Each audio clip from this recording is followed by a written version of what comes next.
كتير مننا بيكون عنده تعلق سواء بأشياء أو بأشخاص معينة، ومننا كتير برضو درجة التعلق عندها بتوصل لدرجة مرضية. زي ما بنقول كده، ده مجنون بالشيء ده، سواء مجنون بالكورة، مجنون بواحدة بيحبها أو بواحد بتحبه، مجنون ان هو لازم يروح أماكن معينة، اللي بيكونوا مغرمين بالأماكن اللي فيها مغامرات كتير، او مجنون مثلا بالرحلات زي السفاري او بالسفر عامة ايا كان لبلاد برا او للصحراء، او انه يشوف الاشياء الغريبة وانه يبحث عن الحاجات الغريبة. وفي ناس كمان بتكون مجنونة باقتناء الحيوانات الغريبة، وناس بتكون مجنونة بتربية الكلاب وتربية القطط. بتوصل معاهم ساعات لحد ان هما مرضي، ان هما ممكن يستغنوا عن البشر علشان خاطر يقعدوا بس لتربية الحاجات دي.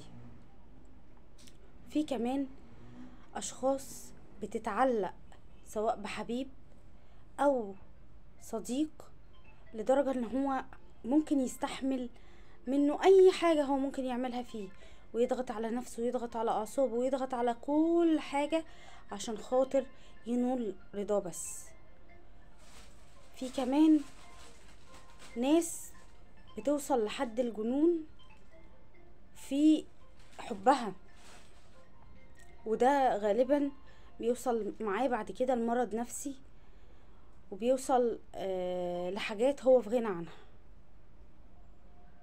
في كمان تعلق، ساعات تعلق طفل بأمه، ويفضل التعلق ده يكبر يكبر يكبر يكبر معاه لغاية ما يبقى كبير، ما بيعرفش يتصرف اي تصرف من غير والدته او من غير والده، ويبقى ضعيف الشخصية وكل قراراته ممنوحة من الام او الاب.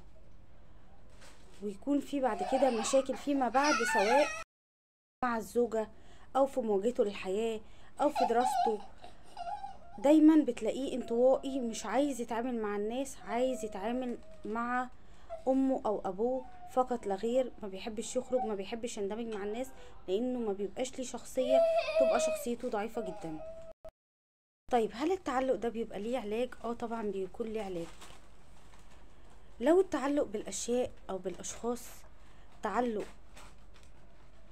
يعني بسيط، ما وصلش لحد المرضي، حاول كل ما تلاقي نفسك مثلا بتتفرج على ماتش كورة، ممكن تسيب نص الماتش، تروح تصلي، تروح تسمع اي حاجة تانية، تعمل اي حاجة لدرجة انك انت تحسس نفسك ان الموضوع ده ما بقاش مهم بالنسبة لك. او ممكن تتكلم في التليفون مع اي شخص، تنزل تجيب حاجة انت محتاجها وترجع بسرعة تكمل اللي انت كنت بتعمله. بس هتلاقي نفسك مرة على مرة على مرة ابتدى الموضوع يقل معاك. الناس اللي بتحب السفر، اللي بتحب دايما المغامرات، اللي بتحب الكلام ده كله، ممكن تشغل وقتك بان تجعل السفر بتاعك مثلا التأجيل بقى، يعني تجعله في اوقات انت خلاص يعني تحطه في وقت. لا الدراسة ولا السفر، لا الدراسة، لا الشغل ولا السفر، لا الشغل. تخليه في مرجعية اولوياتك، مش هو اللي يكون حيز اولوياتك. طيب التعلق ده لو كان تعلق باشياء، طب لو كان التعلق بشخص معين في الاول، لان الشخص ده انت سواء بقى السفر سواء الكورة سواء اي حاجة، بتكون بالنسبة لك دي مصدر السعادة، فانت دايما معلق سعادتك على الحاجات دي. عشان كده انت عمرك ما هتستغنى عنها، لان حاسس فيها بالراحة والسعادة.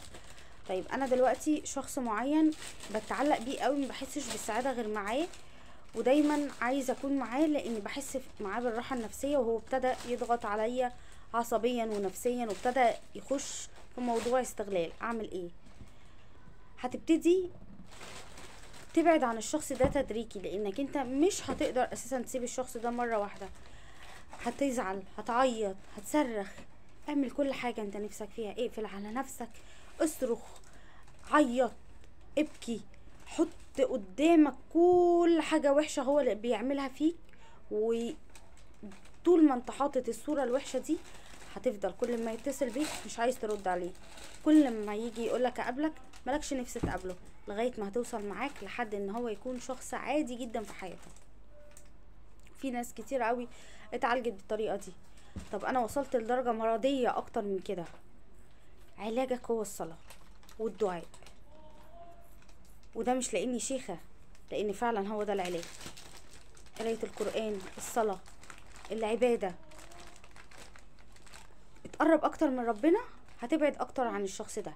كل ما تقرب من العبادات هتبعد اكتر عن الشخص ده، هتقعد تعيط، هتبكي، هتكسر، هتعمل حاجات كتيرة قوي، بس بعد كده مش هتلاقي راحتك الا في الموضوع ده. هتروح لدكتور نفسي، هتقعد تحكي معاه، هتاخد ادوية، هيقولك برضو علاجك في الاول وفي الاخر انك انت تلجأ لربنا. اللي بيكون بقى عنده تعلق بالام ده لازم يكون بقى العلاج من الام ومن الشخص.